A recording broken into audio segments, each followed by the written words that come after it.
This girl went through a terrible childhood. It's horrific stuff and very disturbing for a child, and without doubt, it warped her mentality. We realized that the frequency of the homicides was increasing. What kind of person could get close enough to all of the victims? She's just evil. She's a horrible, evil person. Psychopaths do not care about anyone but themselves. Psychopathic serial killer is unlikely to sacrifice themselves. I did it all for you. I would die for you. Would you? She did shed some tears because Tyra basically sat up there. Ty. What if they don't believe me? It seemed like many people wanted to make money off of this. Two more death row. How many times you gonna kill me? She was controlling her own death because she was a volunteer to be executed. I'll be up in heaven while y'all are in hell. Morenos's life was tragic. This is a very sad case. It really was a sad case. The life and death of Aileen Wuornos is a tragedy in every respect. From her own childhood to the American justice system, it all seems warped, it all seems a failure. I'm leaving. I'm glad. Thanks a lot, Society for Railroad. Ini bukanlah berita biasa, namun benar-benar kisah nyata. Perjalanan hidup menyedihkan dari seorang wanita penjajah cinta jalanan yang sungguh mengerikan di sepanjang hidupnya, sejak ia dilahirkan hingga ia berakhir di ruang kematian. Dan kisahnya ini disebut memberikan warisan kekecewaan, kesedihan, dan kehancuran yang akan kita kupas lebih dalam lagi dalam tayangan dokumenter khas K-Channel. Sesaat lagi hanya di YouTube K-Channel, membuka jendela dunia.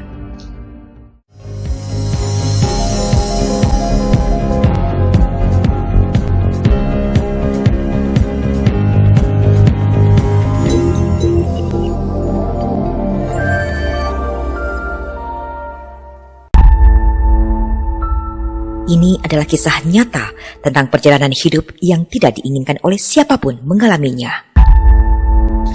Kisah tentang kekecewaan, kesedihan, cinta, pengkhianatan, dan kehancuran. Dia adalah gadis berambut pirang yang cantik, namun malang. Sepanjang hidupnya, ia mengalami kekecewaan yang luar biasa sejak ia dilahirkan, hingga ia mendapat suntikan mematikan karena perbuatannya yang telah menghilangkan nyawa 7 pria dan membuatnya menjadi pembunuh berantai wanita pertama di Amerika. Dan apa yang telah dilakukannya menjadi perdebatan perbedaan pendapat di kalangan para psikolog.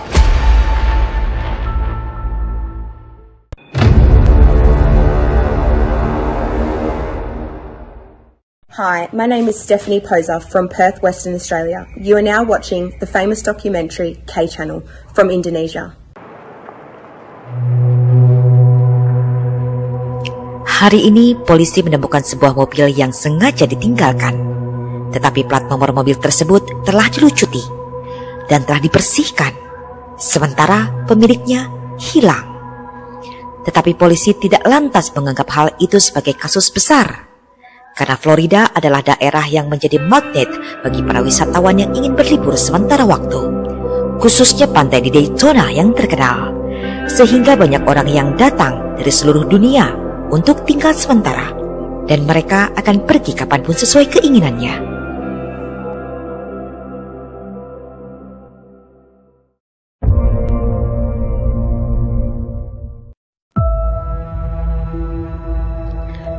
Penemuan jangkal yang polisi temukan dari mobil yang ditinggalkan sebelumnya membawa para detektif ke dalam penyelidikan pembunuhan.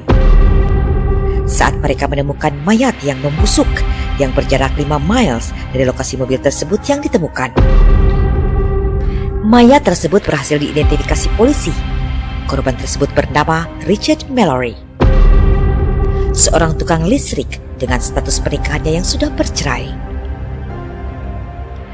Ia tewas diakibatkan 4 peluru dari pistol kaliber 22 yang mengenai tubuhnya.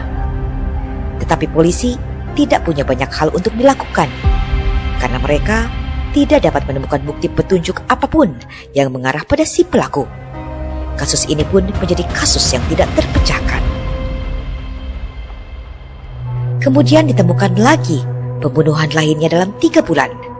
Korbannya adalah David Spears dan Charles Caskeden. Dan di sini polisi melihat terdapat kesamaan dari setiap pembunuhan. They were in a vehicle. They were white. They were male, my age or even just a little bit younger. The seats in the vehicles were pulled to their forwardmost position. And that would be a common thread, which is a little unusual. Each of these cases involved somebody being killed with a .22 caliber, which is typically more of a woman's gun. People don't usually use a .22 caliber gun to do murders, and yet we have 3 of them right in Central Florida. Dan kini polisi kembali diberikan pekerjaan yang harus dipecahkan dengan tewasnya kembali seorang pria baya bernama Peter Sims. Namun dalam kasus ini, polisi mulai menghubungkan dengan kasus-kasus pembunuhan sebelumnya, karena korban ini ditemukan tidak jauh dari korban-korban lainnya yang ditemukan sebelumnya.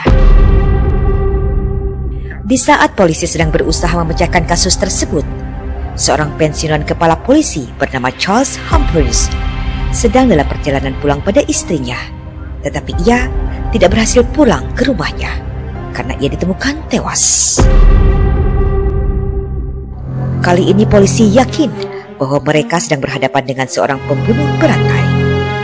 Polisi lantas segera membentuk gugus tugas untuk menyelidiki kasus-kasus tersebut dan menyusun profil pembunuhnya. Polisi mulai mencurigai bahwa si pelaku yang mereka cari adalah wanita yang berjalan berkeliaran di sepanjang jalan raya untuk mencari korbannya dengan cara meminta tumpangan pada para pria yang melintas mengemudikan mobil mereka di tengah perjalanan.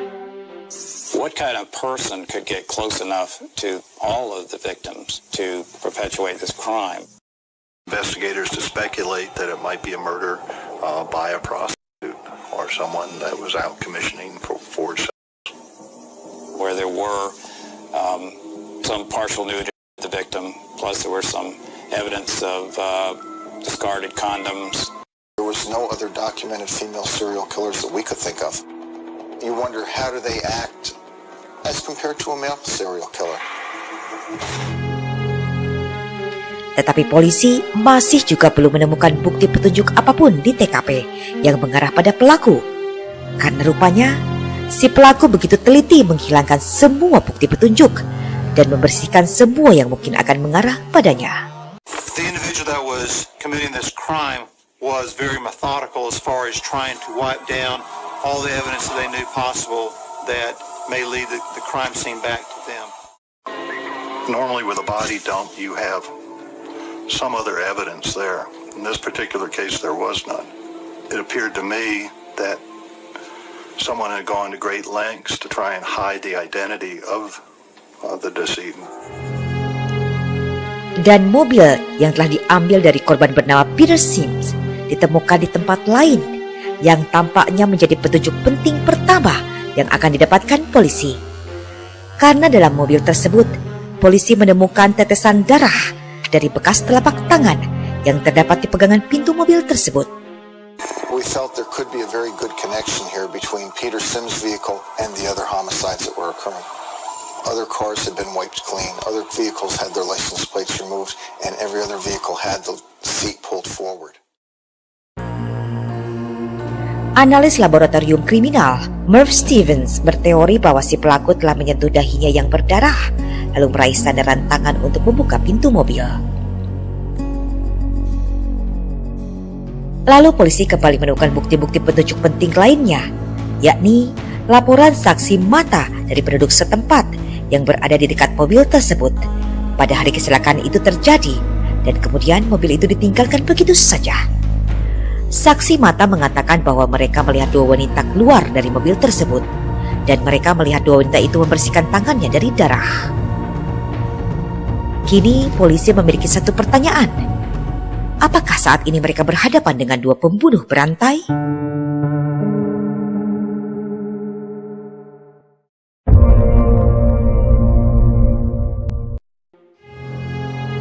Setelah kasus pembunuhan yang belum terpecahkan, polisi kembali mendapatkan korban pembunuhan kelima.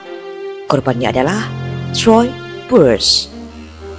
Dan pada hari ini, polisi menemukan korban lainnya yang menjadi korban ketujuh. Pria itu bernama Walter Gino Antonio. Ia adalah seorang supir truk. Kemudian pihak keluarga korban mengatakan bahwa barang-barang berharga yang dipakainya seperti cincin, jam tangan dan barang berharga lainnya telah hilang. Dari sana, polisi mulai melakukan penggeledahan ekstensif di tempat-tempat pegadaian di Florida, dengan harapan akan menemukan bukti tanda tangan atau cap jari. We realized that the frequency of the homicides was increasing, and we knew we had to act quickly because we didn't want to have anybody else killed. The fact that we did not catch her is simply because she was unique in her style, that she was a female, that she did leave the body away from the car, and it made it hard to put it all together. Dan polisi kini secara besar-besaran merilis sketsa dua wanita yang digambarkan sesuai keterangan saksi mata saat mereka melihat dua wanita keluar dari mobil milik si korban dalam kecelakaan pada hari itu. Sketsa itu tersebar di semua surat kabar, poster-poster di jalanan hingga di berita televisi. It's a subject that seems to horrify and fascinate us at the same time. Another serial killer is in the news. This killer does not fit the typical profile. Dan dalam beberapa jam saja, polisi dibanjiri ratusan laporan dari masyarakat berkaitan dengan sketsa dua wanita yang tengah dicari polisi. When the composites are put in the newspaper, we start getting a lot of calls from the Daytona Beach area, from the Port Orange area, indicating that they were seen. Dan Ted adalah salah satunya yang memberikan informasi tersebut pada polisi. There was a sketch of a lady that looked very much like the lady I'd picked up the night before. It said that they suspected there might be a woman going around as a serial killer. And it said, if you had an encounter with anybody that resembles this person, contact the police. Polisi juga mendapat laporan saksi mata yang melihat dua wanita yang mirip dalam sketsa tersebut. Dan mereka pernah tinggal di Motel Fairview di kamar nomor 8 dengan nama samaran.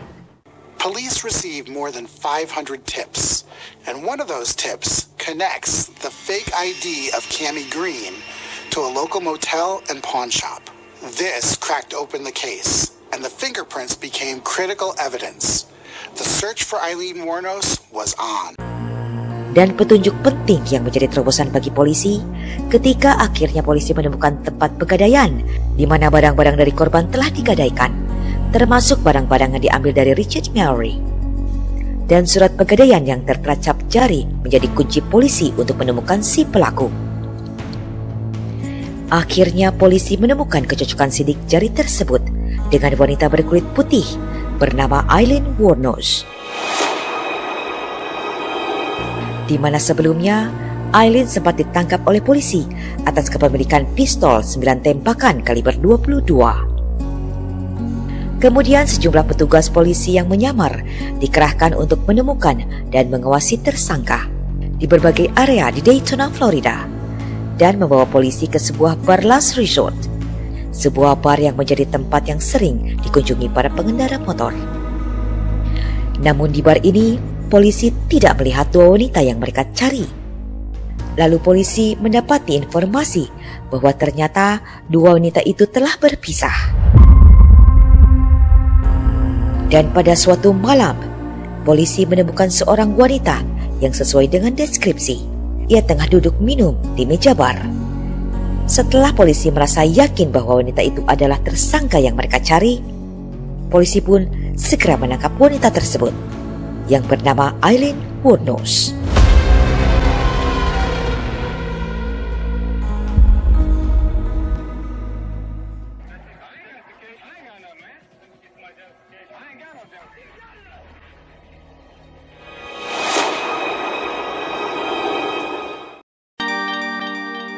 Untuk sobat semua, sebelum lanjut ada baiknya untuk mengklik terlebih dahulu tombol like, share, dan subscribe, serta tombol notifikasinya, agar tak ketinggalan update kisah nyata tak biasa dari K Channel selanjutnya.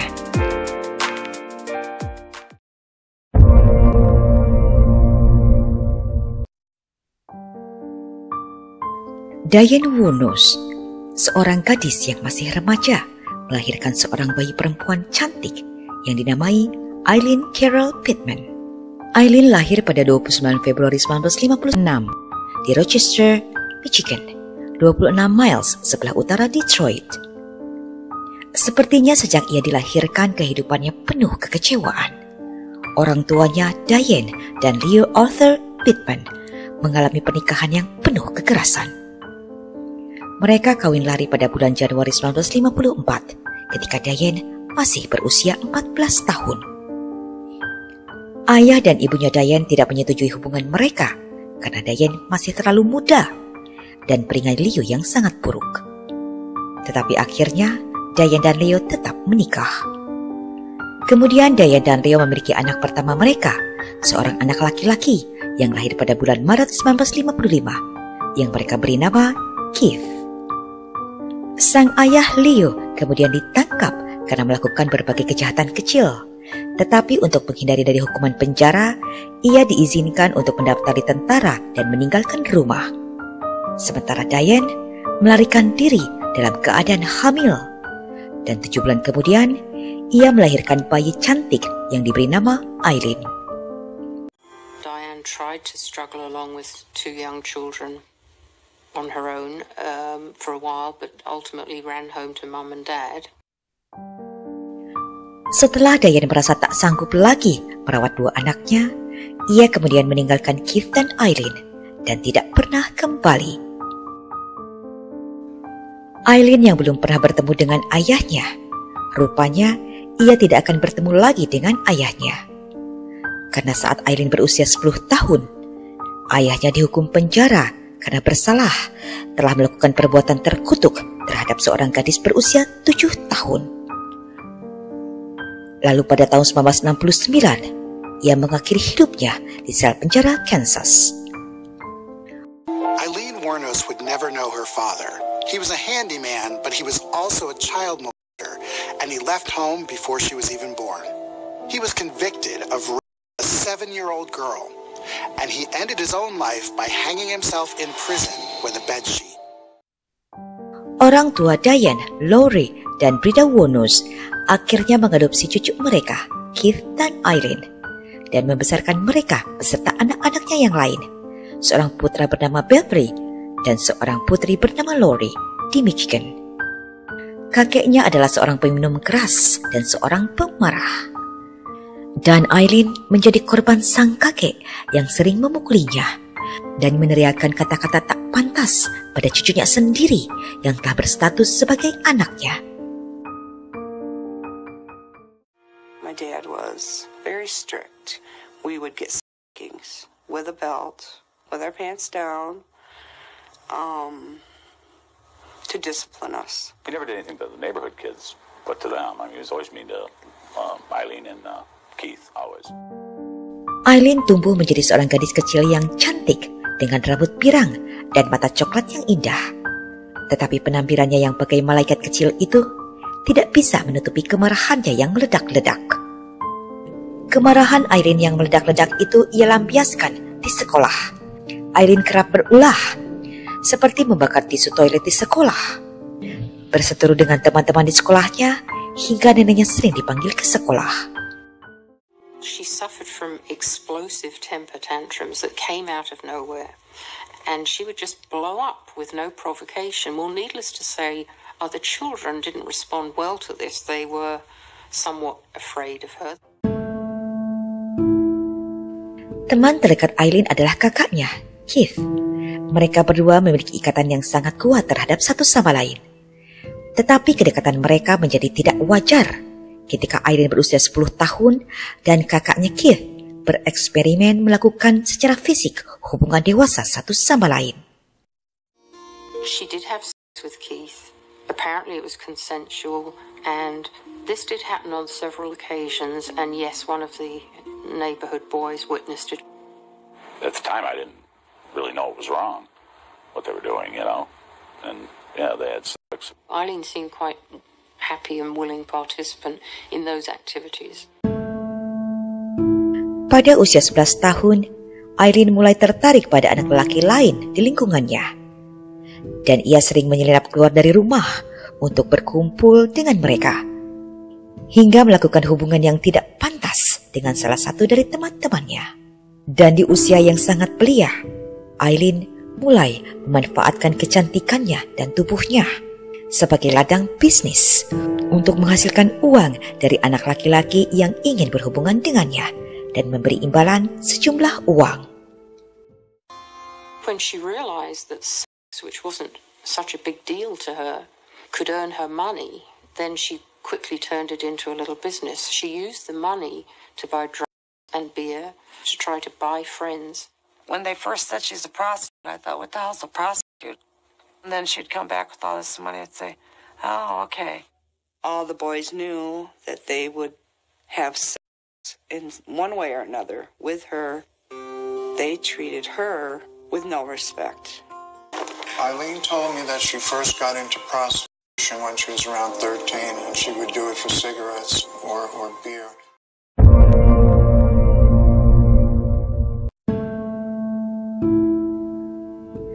Walaupun kakek dan neneknya tidak mengetahui bahwa Aileen menjajakan dirinya, tetapi mereka tahu bahwa Aileen banyak bermasalah di sekolahnya.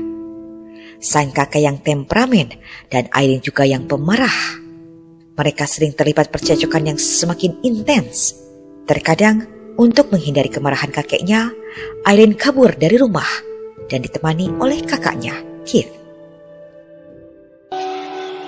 I think her own grandfather abused her, she later claimed, and it seems to have been a true claim.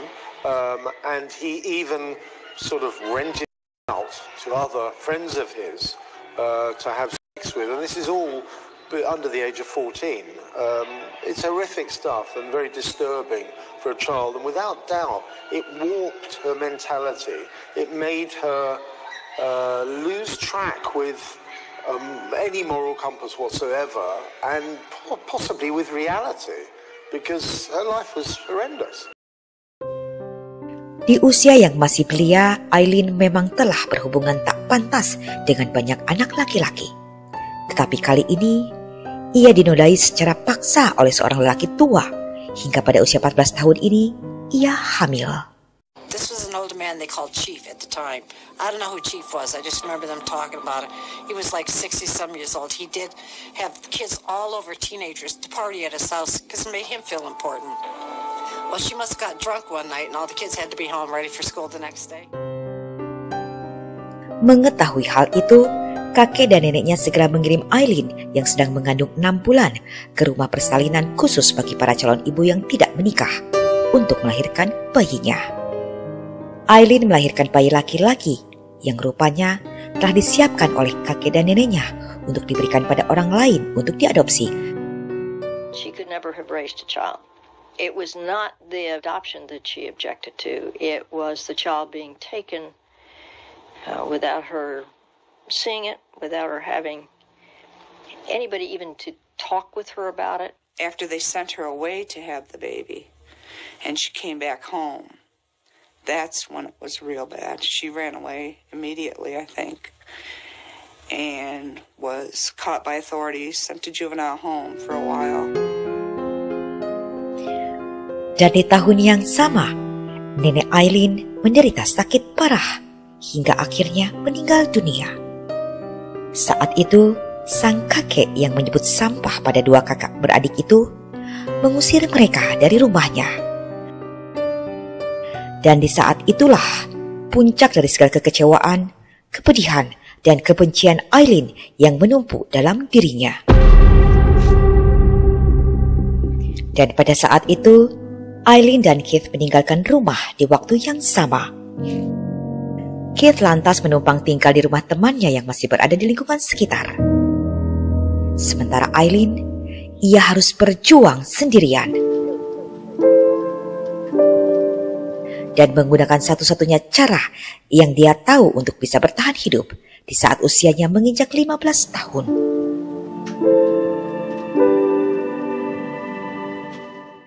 Shortly after his grandmother's death, her grandfather basically kicked her out of the house. He said, "Don't you step another foot back in this house because I can't deal with you kids again." So at 15, she hit the road. and earned her living prostituting. When she lived on the road, she truly lived on the road. She didn't have nowhere to go. I think most people in the neighborhood were probably happy that she was gone. It sounds bad now, but she didn't have that many friends anyway.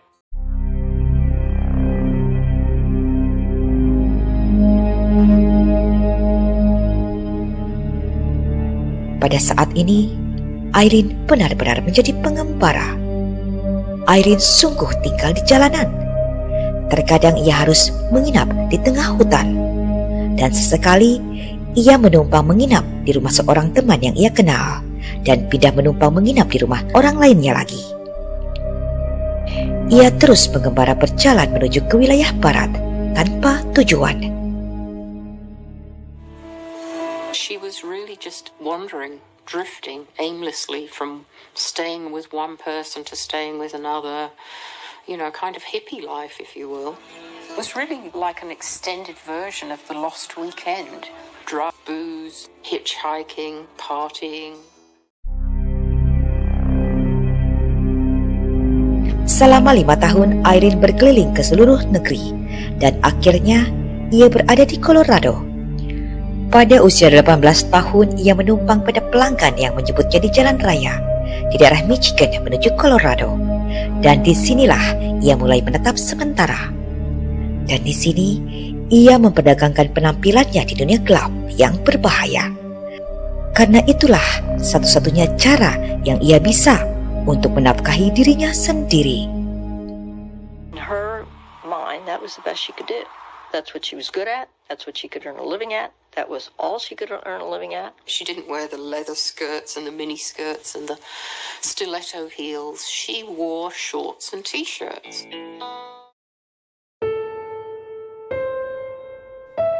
Kehidupan Irene sebagai penjajah cinta di jalanan tidaklah mudah. Ia kerap diperlakukan kasar dan tidak wajar. Perjalanan kehidupannya yang perih ia lampiaskan pada minum-minuman keras. Aileen tumbuh menjadi wanita muda yang liar dan mudah marah. Seringkali membuatnya bermasalah dengan hukum. Aileen beberapa kali ditangkap atas perilaku tidak tertib dan melakukan pencurian. Aileen was in and out of jail for forging checks, for car theft, for robbery, and for other charges.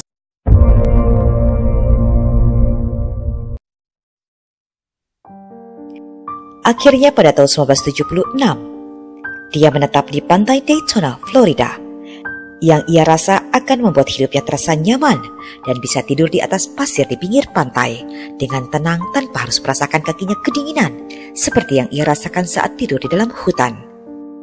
Dan ia tetap melakukan pekerjaannya yang menawarkan dirinya pada pria-pria hidung belang. Dan pada saat ini, di usianya yang ke-20 tahun, ia mendapat kabar bahwa kakeknya ditemukan tewas di dalam garasi rumahnya di Michigan, yang ternyata diketahui bahwa kakeknya sengaja mengakhiri hidupnya sendiri.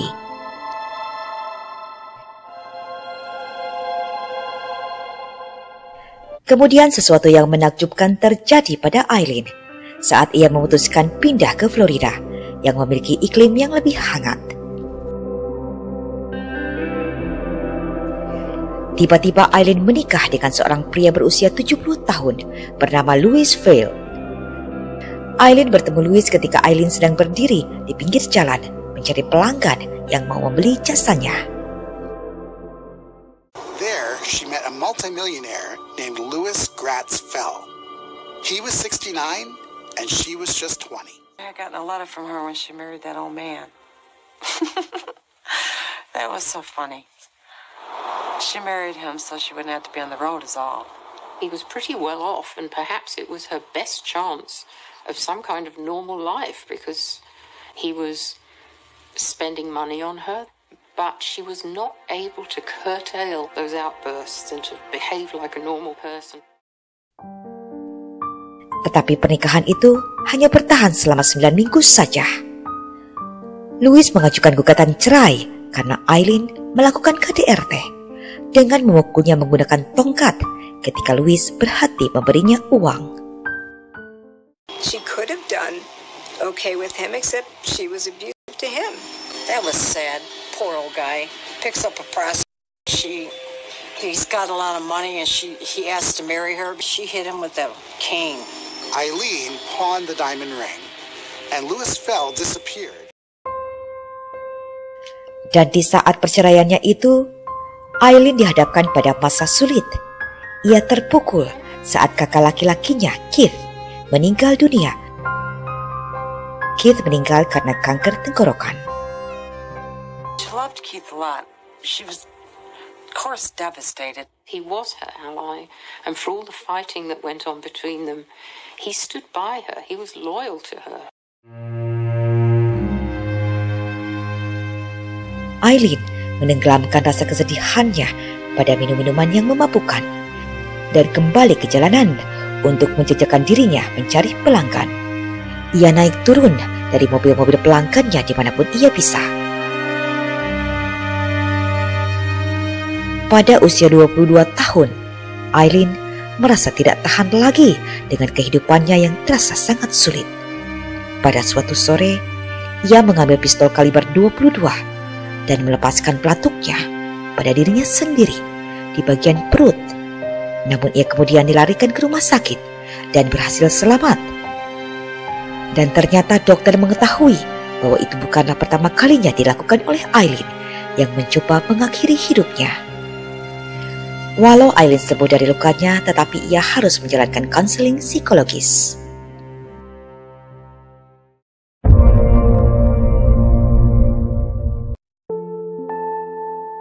Pada bulan Mei 1981, dalam keadaan mabuk, ia merampok minimarket Edgewater di Florida dengan menodongkan pistol dan berhasil menggasak uang sebesar $33 saja.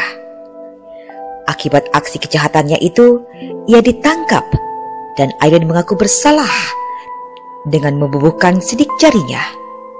Ia mendapatkan hukuman penjara selama 3 tahun. So she went into a little mini-mart clutching her gun and wearing a bikini, if you can believe it, and held the gun in front of the woman cashier, frightened the cashier to death, and asked for the money.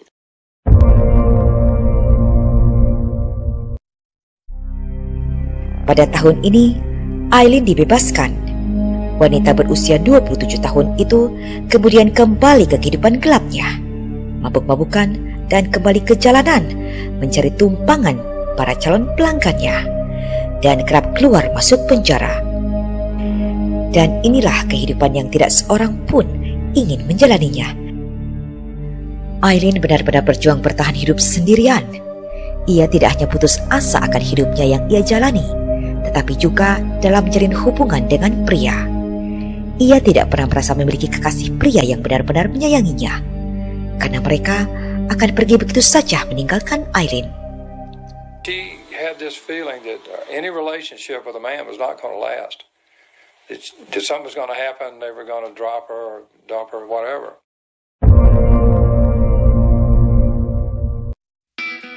Eileen kemudian mulai menjelajah ke sebuah bar yang menjadi tempat berkumpulnya komunitas para pengendara motor di Florida Selatan. Selama musim semi ini, disinilah Eileen merasa diterima oleh teman-teman barunya yang biasa berkumpul di bar ini. Dan mereka memberikan nama panggilan Lee pada Eileen. Dan di bar inilah kemudian ia bertemu dengan seorang wanita yang berusia 24 tahun bernama Tyra Moore yang akan menjadi cinta sejatinya. Eileen met Tyra Moore, who was to be the most important romantic relationship in her entire life, in a biker bar. She was in there alone. I was in there alone. We started a conversation, and she went home with me that night. They shut the bedroom door, and they stayed in the bedroom for an entire weekend, and didn't emerge really, except for to grab some food. So from then on, they became inseparable. That was the anchor Eileen had been looking for. I don't know that she was gay. I think maybe she turned herself that way just to see if that way of life would work for her. Eileen kini berubah. Ia kini merasakan arti dari kelembutan, kenyamanan, pelukan hangat dari seseorang yang tidak jahat padanya. Inilah bentuk hubungan penuh rasa cinta kasih yang sangat Aileen dambakan selama ini. Todd, I'll take care of you. I'll make sure you have whatever you need. Pasangan kekasih sesama wanita ini hidup seperti pengembara yang sering tinggal berpindah-pindah, mulai dari kamar apartemen temannya, ke trailer, dan ke kamar motel, dan kadang-kadang di hutan. Pada siang harinya, Aileen akan bekerja seperti biasa di jalan raya mencari pelanggan dengan penghasilan hanya beberapa ratus dolar saja seminggu. Dan pada malam hari Aileen pulang, dia dan Ty menghabiskan waktu mereka menonton TV atau minum-minum di bar. Aileen merasa sangat bahagia bersama Tyra.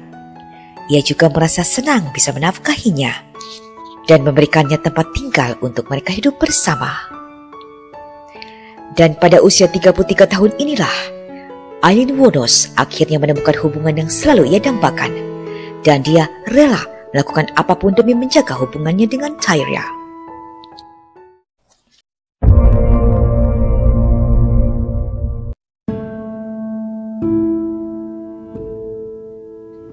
Selama lebih dari 1 dekade, Aileen telah bekerja di jalanan sebagai penjajah cinta. Tapi nampaknya, ia kini telah merasa begitu nyaman hidup dengan Tyra dan tidak lagi berada di jalanan. Sementara Tyra terus bekerja membersihkan kamar di sebuah motel. Dan saat ini, permasalahan pun muncul. Kekurangan uang menjadi pemicu stres dalam hubungan mereka.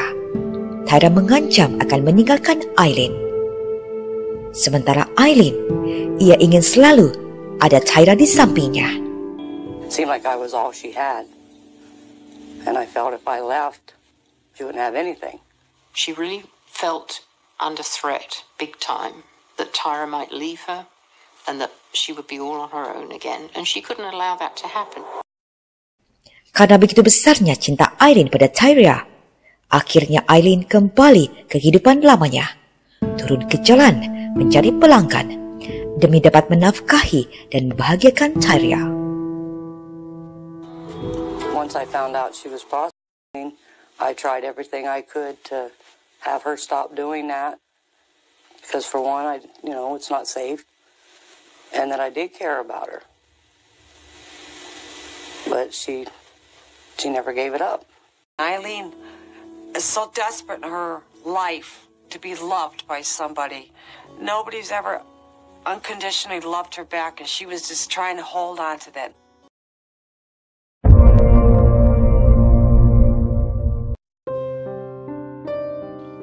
Pada malam ini, Aileen berada di jalan dan kemudian ia mendapat seorang pelanggan, pria berusia 51 tahun yang bekerja sebagai tukang reparasi elektronik bernama Richard Mallory dari Clearwater, Florida. Dan setelah terjadi kesepakatan, lalu mereka memarkirkan mobilnya di sebuah hutan. Mereka minum bersama sambil mengobrol sampai subuh. Tetapi kemudian, hal yang tak terduga terjadi. Mallory melakukan hal yang tidak wajar dan menyakiti Aileen dengan kejam, yang membuat Aileen terpaksa mengeluarkan pistol kaliber 22 yang ia bawa dan menghabiskan 4 peluru yang mengenai tubuh Mallory pada dada dan punggungnya. Setelah mengobrak-abrik saku korbannya dan mengambil uang dan apapun yang ia temukan, Aileen lalu menutupi tubuh Mallory yang sudah tidak bernafas dengan karpet yang ia temukan di dekatnya. Lalu ia pergi dengan mobil milik korbannya itu. Dan ketika Aileen pulang, ia memberitahu Tyra apa yang telah ia lakukan. She had told me that she had killed someone, and I didn't believe her because of the way she talked about it. I didn't think she had it in her, really. I'm sure she said to, Tyra Moore, God, I killed another man today. There's no doubt in my mind. She boasted over it. Said, man, I do all this for you. I kill these men for you. I believe that Richard Mallory was acted really bad towards her. And she got really pissed, and that was that. she wasn't going to take it anymore. She developed this anger against men, against life, against people. The only person she apparently cared about was the girlfriend that she had. Pada siang harinya, Eileen dan Tyra membawa barang-barang mereka ke dalam mobil Mallory untuk pergi dan pindah ke tempat yang baru.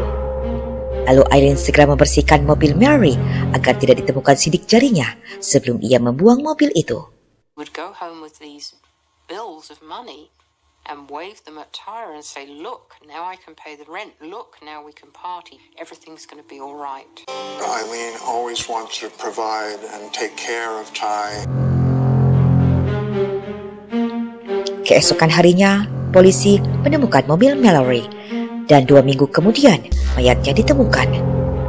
Tetapi tanpa ada petunjuk apapun, sehingga kasusnya menjadi kasus yang tidak terpecahkan.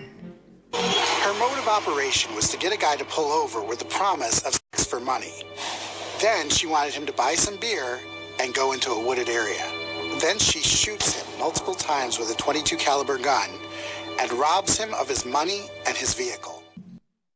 Dan Tyra tidak pernah melapor ke polisi untuk melaporkan pengakuan kekasihnya itu, Eileen. Ia tetap berada di samping Eileen Wuornos. I was afraid of her after a while, that if I tried to leave that she would, do something.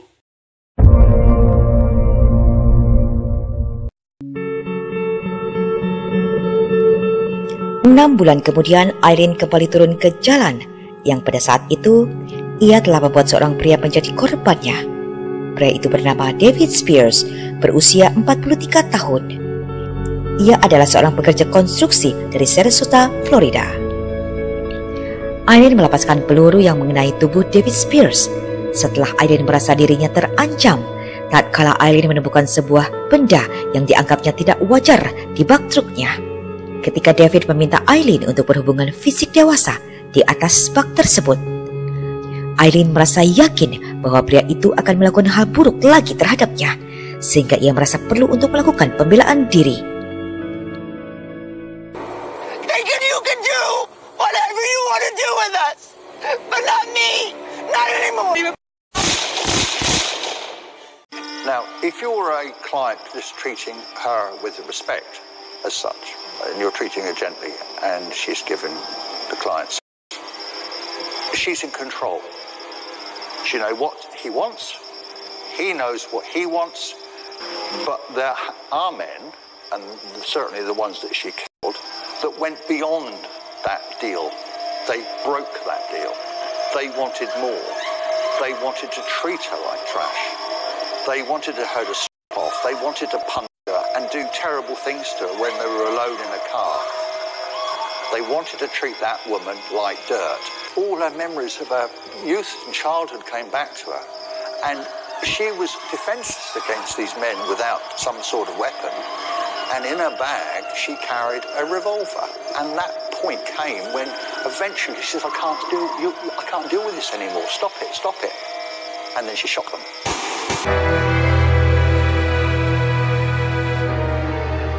Di tahun yang sama, Eileen kembali melakukan hal yang sama dengan cara yang sama pada korban lainnya. Korbannya tersebut adalah Charles Cascade, berusia 41 tahun, yang menjadi korban ketiganya. Dan korban keempat, Peter Sims, berusia 65 tahun. Eileen mengambil uang, mobil, dan Alkitab, tetapi tubuh Peter Sims tidak pernah ditemukan. Tetapi ketika Eileen mengambil mobil milik korban keempatnya ini, sesuatu yang tidak terduga terjadi. Dan ini akan membawa Eileen pada penemuan polisi yang akan mengarah padanya.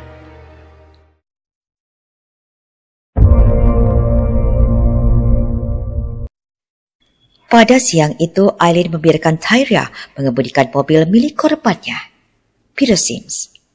I probably had my suspicions about that it could be a vehicle of someone that she murdered. But I never questioned her about it because, like I said, you don't want to make her mad. Tetapi naas. Mobil yang dikemudikan oleh Tyra hilang kendali dan terjadi kecelakaan. Mobil itu terguling, tetapi mereka berdua tidak terluka berat. Dan pada saat itu, Aileen menyadari bahwa kecelakaan itu bisa berarti masalah baginya. Aileen lalu mencopot plat nomor mobil tersebut dengan tangannya dan melemparkannya ke semak-semak.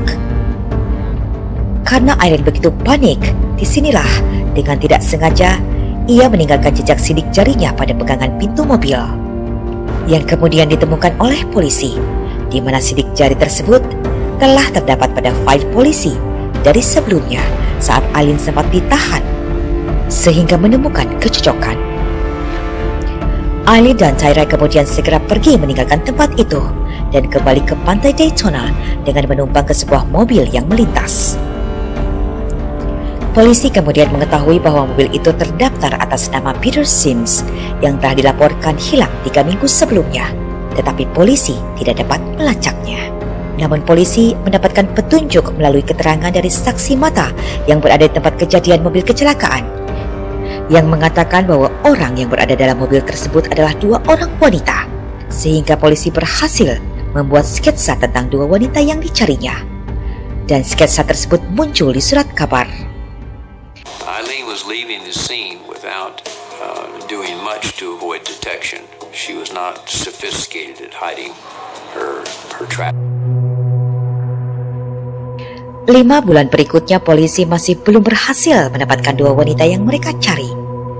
Dan Aileen kembali melakukannya lagi pada 3 pria lainnya. Hanya beberapa minggu setelah sketsa itu dibuat, polisi kembali menemukan korban kelima. Seorang pria berusia 50 tahun bernama Eugene Troy Pierce. Dia adalah seorang pedagang dari Florida. Dan pada bulan September 1990, seorang pegawai negeri berusia 56 tahun dari Crystal River, Florida, yang bernama Charles Dick Humphreys menjadi korban ke-6 Aileen dengan cara yang sama. Dan korban ke-7 adalah Walter Gino Antonio, seorang sopir truk berusia 60 tahun. Saat ini menjadi jelas bagi pihak berwenang Florida bahwa mereka berurusan dengan seorang pembunuh berantai. Polisi mulai putus asa dan sangat membutuhkan petunjuk. Lalu mereka kembali merilis sketsa kedua wanita itu. Dan pada bulan Desember, sketsa Aileen Wuornos dan Tyra Moore dirilis oleh polisi secara lebih banyak di berbagai surat kabar, poster-poster, hingga ditayangkan di berita televisi. Pencarian besar-besaran itu membuat Tyra Moore merasakan kemarahan dan ketakutan, hingga akhirnya ia memutuskan untuk kembali ke Ohio dan meninggalkan Aileen sendirian di Florida untuk menyelesaikan masalahnya sendiri. Dan hubungan Aileen Wuornos dengan Tyra Moore berakhir di stasiun bis.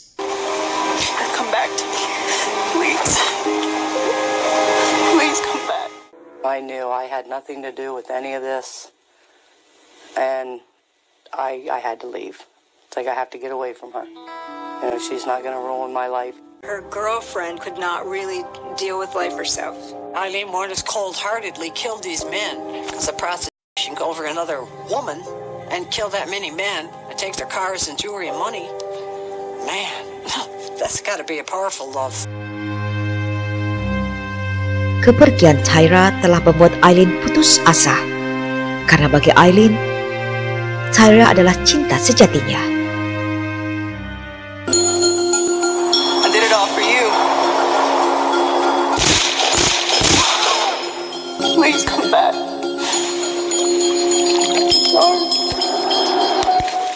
Aileen was on her own, desolate.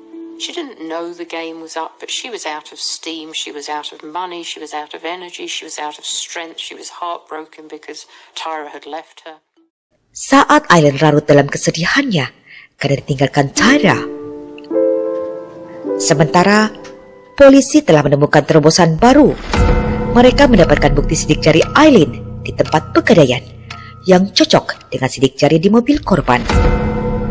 Dan polisi kini tahu bahwa mereka sedang mencari Aileen Wuornos.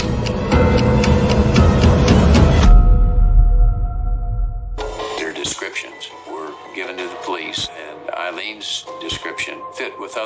evidence that they had put together, and they thought that she might be the person that they'd been looking for.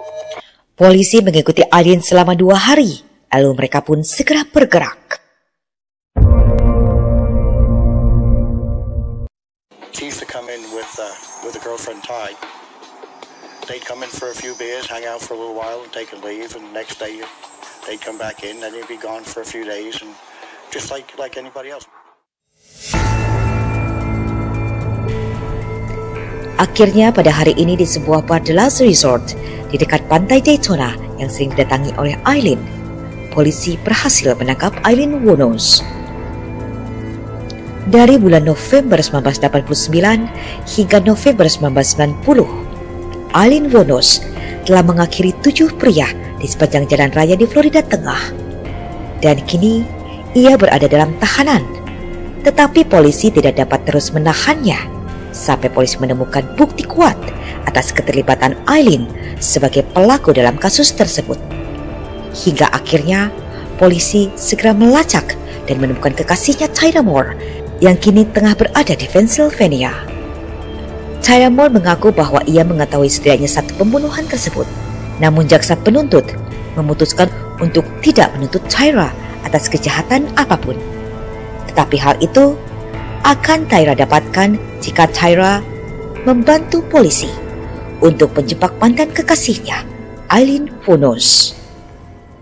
Now, once you take somebody into custody, there's certain time limits that you can hold them in custody depending on, the type of case. So, the clock was ticking against us. That's my job as a defense attorney, to protect her interests at that point. I have to try and convince her not to make any statements and not to give any confession about anything, and told her that she had that right to remain silent, and it would be my advice to her to use that right and don't say anything. I was very cooperative. Anything I knew, I told him. I knew I didn't have anything to hide, because I knew I was nowhere around her when she did any of this. We really had no evidence that she was knowingly participating in the robberies or the killings. I thought at that time that, okay, she has all the frustration out of her system for whatever reason she hated society, that she'll be okay. But obviously she wasn't. Obviously it was just the turning point, and she figured she got away with it once, she would keep doing it. They arranged me to write a letter to Lee and give her the phone number of the motel I was staying at so she could call me. And she did. Dan jebakan itu dimulai pada hari ini, pada panggilan telepon pertama, percakapan antara Tyra dan Aileen. There's been officials up at my parents' house asking some questions. And I'm getting scared. I think what happened, there was pictures in the newspaper, and it was a case of mistaken identity. Pada saat ini, Tyra memberitahu Aileen bahwa polisi telah menyudutkannya dan keluarganya di rumah. Tyra juga mengatakan bahwa polisi mengejarnya dan menyeret keluarganya. Tetapi Aileen mulai curiga bahwa mungkin itu adalah sebuah percakapan yang direkam polisi untuk menjebaknya. Hingga ia menanyakannya pada Tyra, apakah ada orang lain di kamar itu bersama Tyra? Listen, I gotta ask you something. Is there anybody in that room? No, just me. What? What? Is there anybody in your room? No. Dan akhirnya Aileen mempercayai Tyra. Dan demi Tyra agar tidak terus ditekan oleh polisi, Aileen kemudian berjanji akan mengakuinya dan memberitahu polisi bahwa Tyra sama sekali tidak terlibat apapun atas pembunuhan tersebut.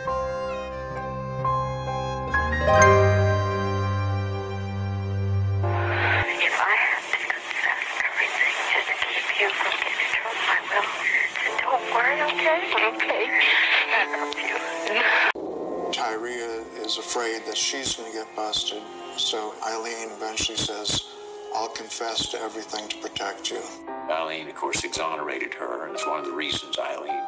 She comes out and confesses, and the rest is history. I would die for you. Would you? You evidently don't love me no more. You're going to get me in trouble for something that I didn't do. I'm not gonna let you go to jail. Ironically, it was Tyria Moore who betrayed Aileen Wuornos. They got a hold of Ty, scared the hell out of her. And so when Aileen called Ty from the jail, it was a tape-recorded phone call. I probably won't live long. But when I die, my spirit's gonna follow you and keep you out of trouble.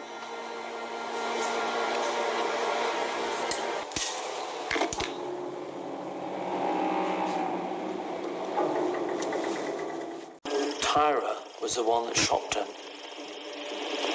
She made a deal with the police so that she would have immunity and Aileen would end up on death row, basically. I wanted to afford Miss Moore an opportunity not only to help me build my case, but to prove to me that she was not involved. And I felt the best way to do that was to put her in a position to assist us in our investigation and set up a surreptitious phone call between she and Aileen Wuornos where they could converse about what had happened. There is obviously more than a suggestion of entrapment. The police knew that Tyria Moore was the weak link. They used that against Wuornos, even when they had plenty of evidence to convict her for at least 6 of the homicides. And they used Tyria Moore as a tool when they had no need to. They knew that Lee would protect her, being the more dominant of the couple. Lee would have given her life for Tyria Moore.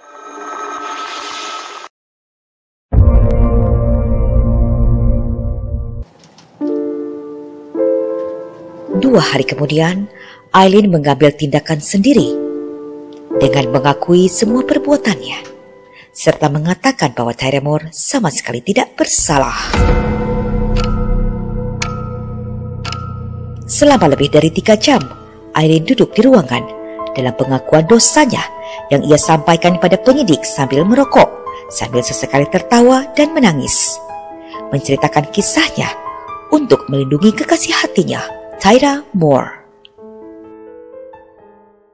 Wuornos suddenly was ready to actually spill the beans to protect the love of her life. She was someone who became the love of Wuornos' life, someone who would almost save her from a lifetime of turmoil and prostitution, someone who would make her feel that there was something good within her.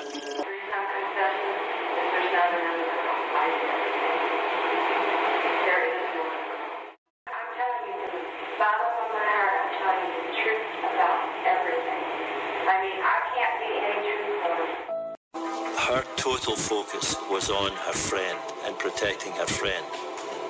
She showed absolutely no concern about herself and her own fate. And I would give her this as far as some humanity. She was attempting to protect Ty Moore. You can't take that away from her. There is a link of humanity there. That's one of the only decent things that I saw her do. Aileen mengaku telah mengakhiri 7 pria. Ia melakukannya untuk membela diri.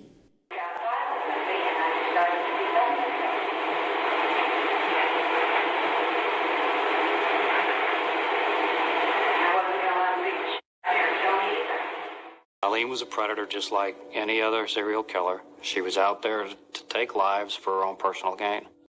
This was not the words of a calculating, cold-blooded, psychopathic killer who would have been much more organized in their story and less emotionally disturbed and very clear and succinct in what they were saying. I think she's quite clearly making a statement that her lover had nothing to do with it, that her lover was totally innocent and knew nothing about it, even though there's a lot of evidence to suggest that her lover knew a lot more that was going on. She is basically saying, my lover's innocent, I'm the guilty one, I'll take the rap, and that's what she does. I have spent months and months working on this case, and I gained access to material that the public have never seen.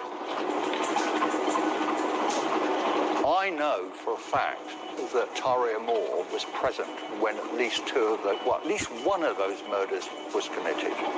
Absolutely present. Because the two girls bought something at a gas station. And they were recorded on CCTV buying some products. And the receipt and the gas station put those two girls in a murdered man's car the afternoon of the time he was shot. From where they were, she had to be in that car when this man was shot. So I think Tyria Moore had more than an inkling that Lee was a serial killer. Pada akhirnya, Aileen Wuornos didakwa dengan 6 dakwaan atas pembunuhan tingkat pertama. Dan hal itu pun langsung menjadi sensasi nasional dan menyebutnya sebagai wanita kematian dan The Monster. It was a huge, huge story because women simply don't kill the way Aileen Wuornos did. They kill intimates, they kill loved ones, they do not kill strangers. It shocked me, but to know how much she hated men and they used her and she used them. There's a great irony in this because, of course, she was now with the so-called love of her life, another woman, and yet she was having to go out and have sex with men in order to make sure that relationship survived and that she could finance it in an effective way. Aileen was introduced to prostitution and I suppose you could say worked as a prostitute from an incredibly early age. And this undoubtedly made her believe that being a prostitute was a way to make a living. And in an environment where it was difficult to get work anyway, and she'd left school early, she had no qualifications, it was almost natural to her to slide into the career of being a prostitute. Tidak hanya berita yang menggemparkan Amerika yang menjadi liputan utama di TV nasional. Kisahnya pun mulai mendapat tawaran untuk diangkat dalam buku-buku dan film-film. Pada kerabatnya, juga pada Aileen Wuornos. This girl went through a terrible childhood, and anybody that reads her story can't fail to be upset by it. I'd explain to her what our laws say about benefiting from your own deeds, so to speak, or misdeeds. And I said, Aileen, you can do this. They may even produce a movie or a TV show, whatever. You won't get enough money out of that to buy a pack of cigarettes. This story has been sold and resold many times by police officers, lawyers, and people who became friends with Wuornos. And more than 20 books have been written about the case. It was making media and everybody really rich. The common narrative for Aileen Wuornos is that because she has abused, advantage, that inevitably she grew up to be a violent person. That's simply not true because lots of people have terrible abuse and deprivation and neglect. Psychopaths do not care about anyone but themselves and don't necessarily need a reason for why they're killing, and they don't care that they have killed or hurt anybody. They have no remorse. Psychopathic serial killer is unlikely to sacrifice themselves in order to save someone else grief. In the case of Wuornos, she clearly put herself into the firing line in order to spare Tyria Moore any kind of intervention by the police. Aileen didn't seem to have a lot of sense of danger. And as such, when she was working as a prostitute, she was working as a freeway hooker. And that is the most dangerous part of an already dangerous profession. This is about hitchhiking for men to stop their cars on the hard shoulder of a motorway and offer them sex. And that usually meant getting into the car with them, driving off and finding a lonely, isolated, very dark lane where they could have sex. She then received her money and that was the end of the transaction. And the men she was meeting were expecting her in many ways to be violent, and they wanted to be violent to her. And this expectation seems to have gelled with her anger that she already felt for many men and for life in general. Tetapi lain halnya dengan seorang wanita berusia 44 tahun asal Florida bernama Eileen Crowley. Dia menjadi sangat sering mengunjungi Eileen Wuornos di penjara setelah ia mengangkat Eileen sebagai putri adopsinya. Ibu adopsi Eileen ini yakin bahwa banyak kebaikan dalam diri Eileen.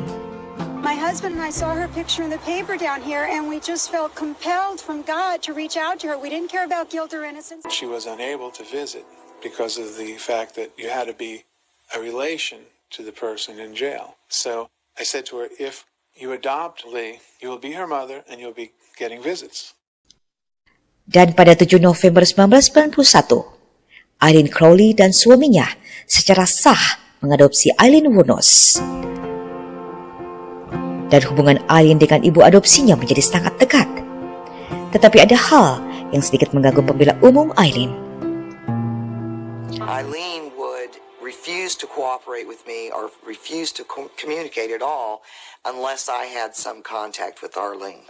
If I wanted a cooperative client, I had to be taking care of Arlene's needs, whatever they were at any given time.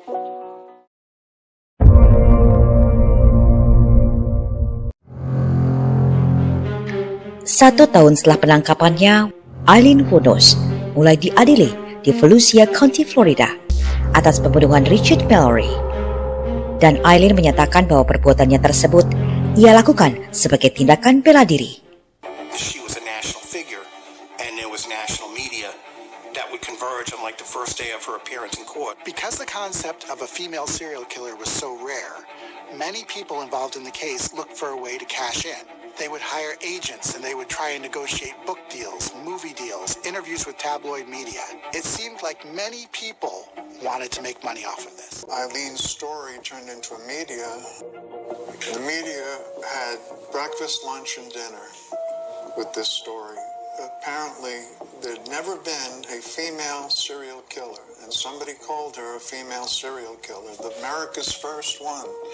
And so that was it. And I shot immediately, and I think I shot twice, as fast as I could. I thought to myself, I gotta fight, I'm gonna die. This guy is gonna play with me, and then he's gonna kill me. One of the problems with her lifestyle was that she wasn't likely to be robbed, she wasn't likely to be up by truckers and by people that picked her up. So in a sense, it made sense for her to be armed. But where she went beyond that was that she started to say these men were raping her or engaging in anal sex when she didn't want to engage in anal sex, and therefore she had to stop them, and she used the gun to stop them. Am I supposed to stop the clock and say, rationalize with this guy who wanted to kill me? She described herself as having her neck tied to the steering wheel by a steel cord and having it cut and bleeding. He was going to kill me. He was going to beat the living daylights out of me, choke me to death. There was no blood in the vehicle when it was found by us, no trace evidence to suggest that she had been tied to the steering. Di ruang sidang, Tyra Moore adalah saksi yang sangat ingin didengar oleh semua orang. Ia berada di mimbar kesaksian dalam ruangan sidang itu selama 1 jam untuk membersihkan namanya bahwa dia sama sekali tidak terlibat dalam pembunuhan-pembunuhan yang dilakukan oleh Eileen. And she just come out and said, I have something to tell you. And I asked her what, and she said that she had shot and killed a man that day. Selama kesaksiannya, Tyra Moore benar-benar menghindari kontak mata dengan Eileen. Sikap Tyra pada saat itu begitu dingin dan sangat acuh pada Eileen. Tyra tidak sedikit pun menoleh pada Eileen. Seketika itu juga, Eileen yang dikenal sebagai seorang wanita kuat dan liar, kini ia benar-benar terlihat berubah. Eileen terdiam menahan kekecewaan dan kesedihan, hingga ia tak lagi mampu menahannya dan meneteskan air mata. Terlebih saat rekaman telepon antara Tyra dan Eileen ketika polisi menjebak Eileen diperdengarkan di ruang sidang.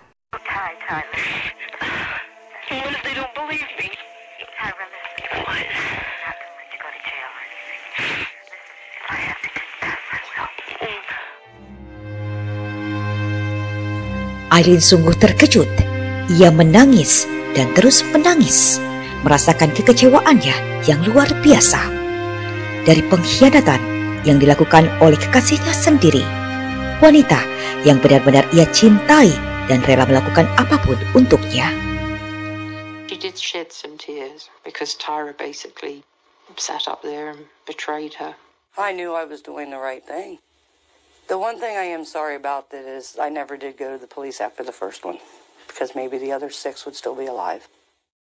When you invest that much in someone and you find someone that you believe you love and that you can trust and confide in, and you then protect that person by giving this for her ultimate sacrifice of confessing to being a serial killer, to then be betrayed by that person would be extraordinarily difficult, and yet for her, she probably has such a chronicle of betrayal. Dalam beberapa kali sidang, Aileen tidak dapat bersikap tenang. Ia kerap melontarkan kata-kata kasar, sehingga memberikan juri gambaran sekilas tentang sifat kasar Aileen yang telah menjakiti Aileen di sepanjang hidupnya. She really was doing her best acting job. She tried to appear to be a sweet, innocent lady from time to time, and other times she would lapse back into a pretty tough woman. Her actions coupled with her words just made her unbelievable.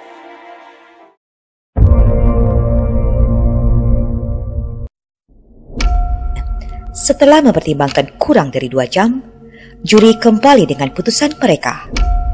Aileen dinyatakan bersalah atas pembunuhan berencana tingkat pertama. Dan Aileen merespon keputusan itu dengan amarah dan melontarkan kata-kata kasar.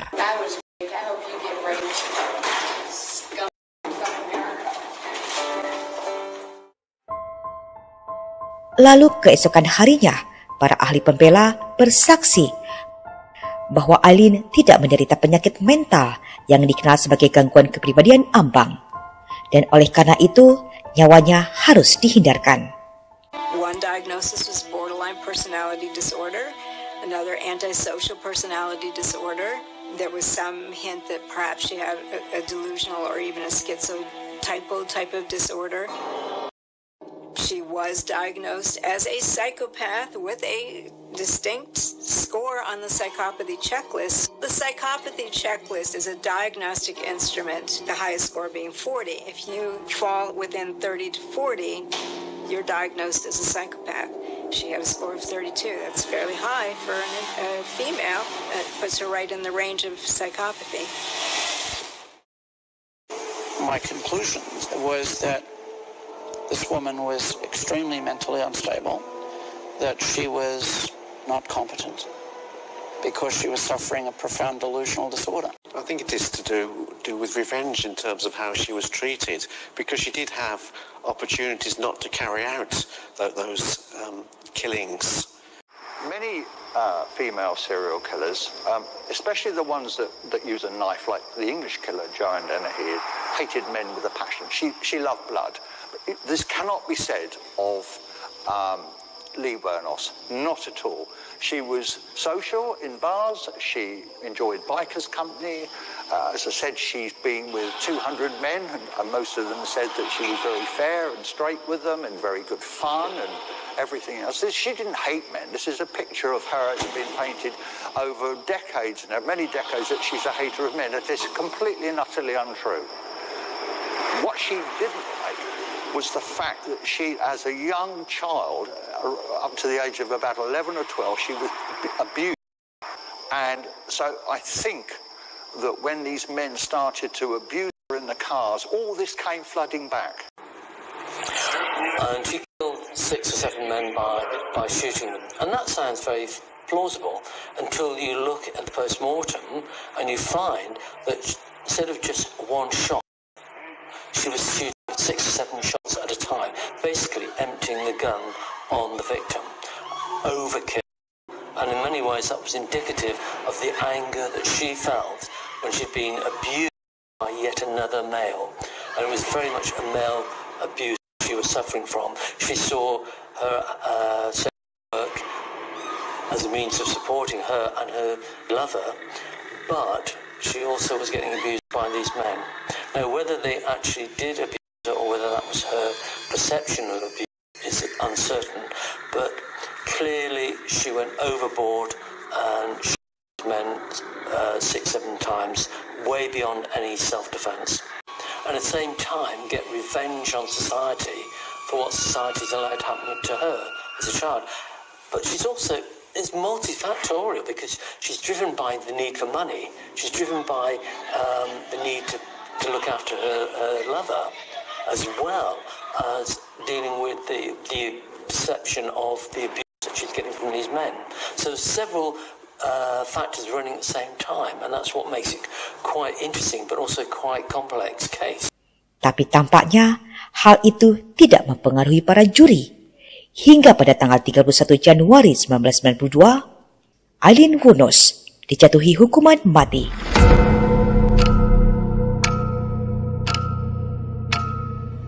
You, Aileen Carol Wuornos, be electrocuted until you are dead. And may God have mercy upon your course.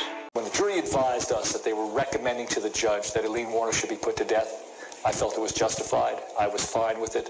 I had no qualms in my heart or my mind that it was the right decision. It is interesting to note that Wuornos was clearly not entirely psychopathic. She was borderline. She was explosive as a character. She was a little bit crazy and paranoid. However, she possibly didn't actually show that she was ongoing danger to others. She clearly had killed people, but under great duress and under circumstances where most rules and regulations had gone out the window. Yet she was still put to death by the state. The main thing about Aileen Wuornos was she was a female serial murderer, and that's why the state would be out to get the death penalty on her. Dan ia masih akan mendapatkan hukuman atas dakwaan pembunuhan lainnya. After she's sentenced to death, she said, "How many more times can they kill me? What's for me to believe? Doesn't matter what I believe. My job was to protect her." Well, they get 3 more death row sentences, and then I gotta go to Pasco and Dixon for 2 more death row. How many times you gonna kill me? She shot him 7 times. She's just evil. She's a horrible, evil person. Aileen diberikan kesempatan untuk mengajukan banding keberatan hukumannya. You have the right to an appeal. Mr. Glazer, is that going to be handled by you or the public defender? Tetapi ia tidak melakukannya. 2 tahun kemudian, ia justru mengajukan pengakuan bersalah. There's no sense in keeping me alive because I just would absolutely kill again. I've got too much anger, too much hatred in me. I want to come clean and tell the world I killed those men first degree. Robbed and killed them to keep from any witnesses.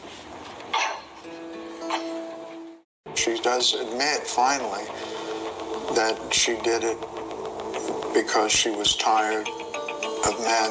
There was a lot of hate there. You know, that tells a lot. Dan Aileen meminta pada pembelanya untuk segera melaksanakan hukuman baginya. She said to me, "I don't want to languish on death row for 20, 25, 30 years.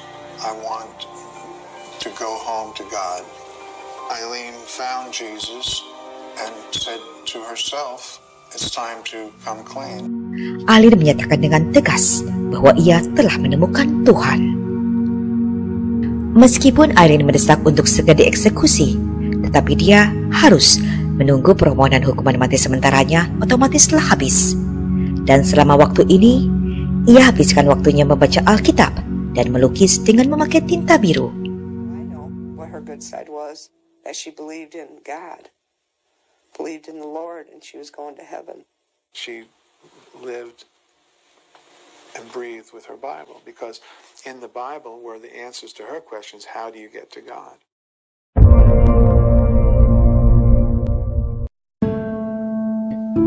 Aileen Wuornos muncul ke hadapan hakim pengadilan Michael Hutchinson untuk meminta negara menghentikan permohonan banding yang diamanatkan, dan ia meminta untuk melanjutkan hukuman mati untuk dirinya. she was controlling her own death because she was a volunteer to be executed. I'll be up in heaven while y'all are in hell. She did not have to be executed. She could have continued with her appeals, and it would have been much more difficult for the state to execute her, even a serial murderer. I have made peace with my Lord, and I have asked forgiveness. Beberapa lama menjelang waktu dieksekusi, ia menyampaikan hal yang ia anggap sebagai kesalahan polisi yang disengaja dan harus diusut tuntas, yang menyebabkannya menjadi seorang pembunuh berantai.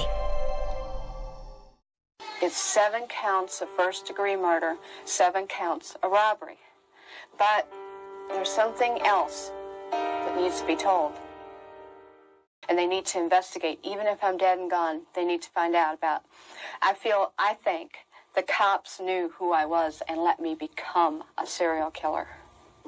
She really believed they had set her up, that they wanted her so bad, that they wanted to be in Hollywood and to be, in her terms, rich and famous, that they were willing to let innocent people die in order to promote themselves. She believed that.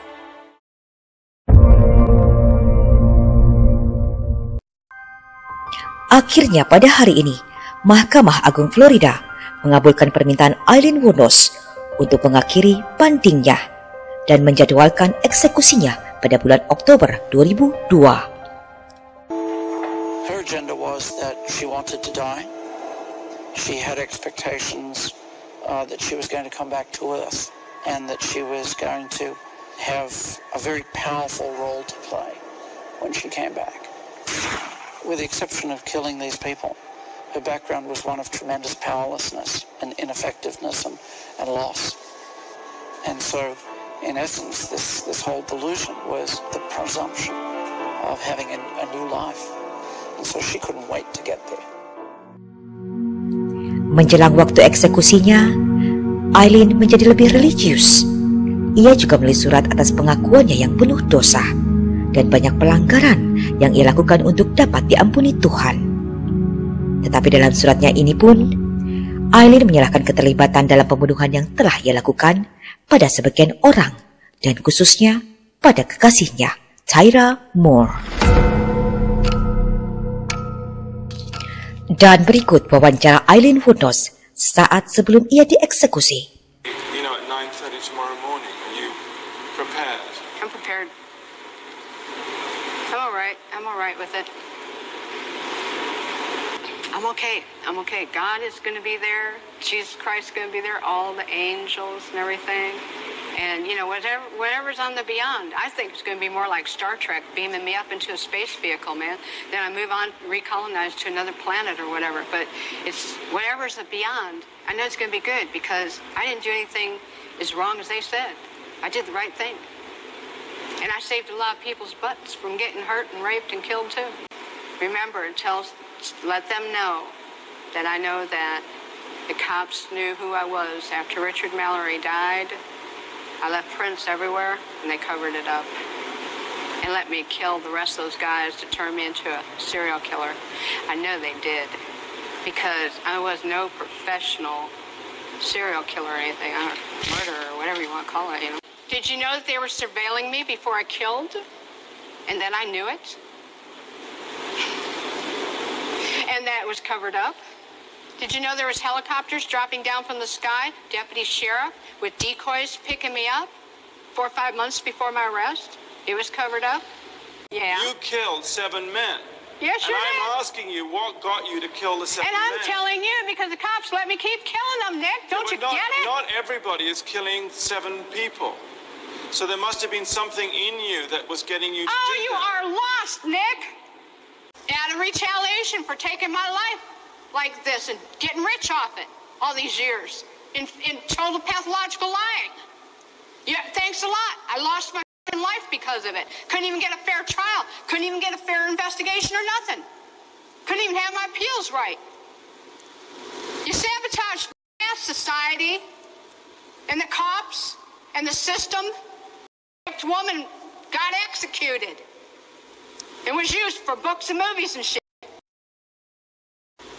You don't take human common life like this and just sabotage and rip it apart like Jesus on the cross and say, thanks a lot for all the fucking money I made off of you. And not care about a human being and the truth being told. They've been trying to tell the truth, and I keep getting it stepped on. Concerned about if I was, I'm not giving you book and movie info. I'm giving you info for investigations and stuff, and that's it. We're going to have to cut this interview, Nick. I'm not going to go into any more detail. I'm leaving. I'm glad. Thanks a lot, society, for railroading my ass. Okay, let's go.